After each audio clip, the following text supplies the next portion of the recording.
7 ଦିନରେ କମିଯିବ ଡାଇବେଟିସ୍। ଖାଆନ୍ତୁ ଏହି 5ଟି ଜିନିଷ। ମଧୁମେହ ବା ଡାଇବେଟିସ୍ ରୋଗୀମାନେ ସେମାନଙ୍କ ଖାଦ୍ୟପେୟ ଉପରେ ସମ୍ପୂର୍ଣ୍ଣ ଧ୍ୟାନ ଦେବା ଉଚିତ।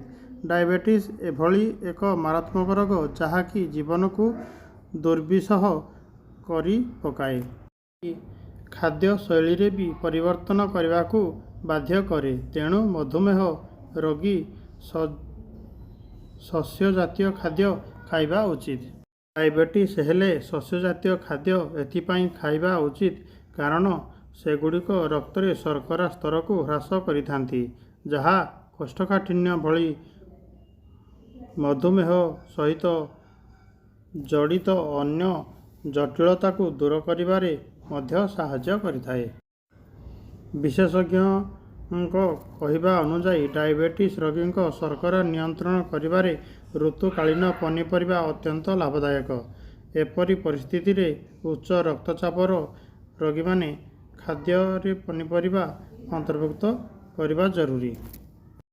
ପନିପରିବାରେ ଫାଇବର ବହୁ ପରିମାଣରେ ମିଳିଥାଏ, ଯାହା ରକ୍ତ ଶର୍କରାକୁ ନିୟନ୍ତ୍ରଣ କରିଥାଏ ଏବଂ ପେଟକୁ ସୁସ୍ଥ ରଖେ। ରୋଗୀମାନେ ମଧ୍ୟ ଫଳ ଖାଇବା ଉଚିତ, ଯେପରିକି ଅମୃତଭଣ୍ଡା, ସେଓ, ପିଜୁଳି, କମଳା ଭଳି ଫଳ ଖାଇବା ଉଚିତ। ଏହି ଫଳଗୁଡ଼ିକ ଖାଇବା ଦ୍ୱାରା ରକ୍ତରେ ଶର୍କରା ସ୍ତର ନିୟନ୍ତ୍ରଣ ହେବ। ଉଚ୍ଚ ରକ୍ତ ଶର୍କରା ରୋଗୀମାନେ ସ୍ନାକ୍ସ ଭାବରେ ଡ୍ରାଏ ଫ୍ରୁଟ୍ ଖାଇପାରିବେ, ଯାହାର ଅନେକ ଭିନ୍ନ ଗୁଣ ଅଛି, ଯାହାକି ଉଚ୍ଚ ରକ୍ତରେ ଶର୍କରା ସ୍ତରକୁ ହ୍ରାସ କରିଥାଏ। ଯଦି ଆପଣ ବାଦାମ, କାଜୁ ଏବଂ ଆଲମଣ୍ଡକୁ ପ୍ରତିଦିନ ପାଣିରେ ଭିଜାଇ ଖାଆନ୍ତି, ତେବେ ଏହା ଆପଣଙ୍କ ପାଇଁ ବହୁତ ଲାଭଦାୟକ ହେବ।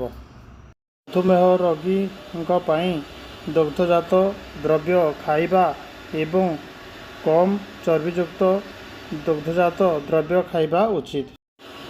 କଦଳୀ, ପନିର ଏବଂ କ୍ଷୀର ଇତ୍ୟାଦି ଖାଇବା କେବଳ ରକ୍ତରେ ଶର୍କରା ସ୍ତରକୁ କମ୍ ରଖିବାରେ ସାହାଯ୍ୟ କରେ ନାହିଁ, ବରଂ ପେଟ ସମ୍ବନ୍ଧୀୟ ଅନେକ ସମସ୍ୟା ଦୂର କରିବାରେ ମଧ୍ୟ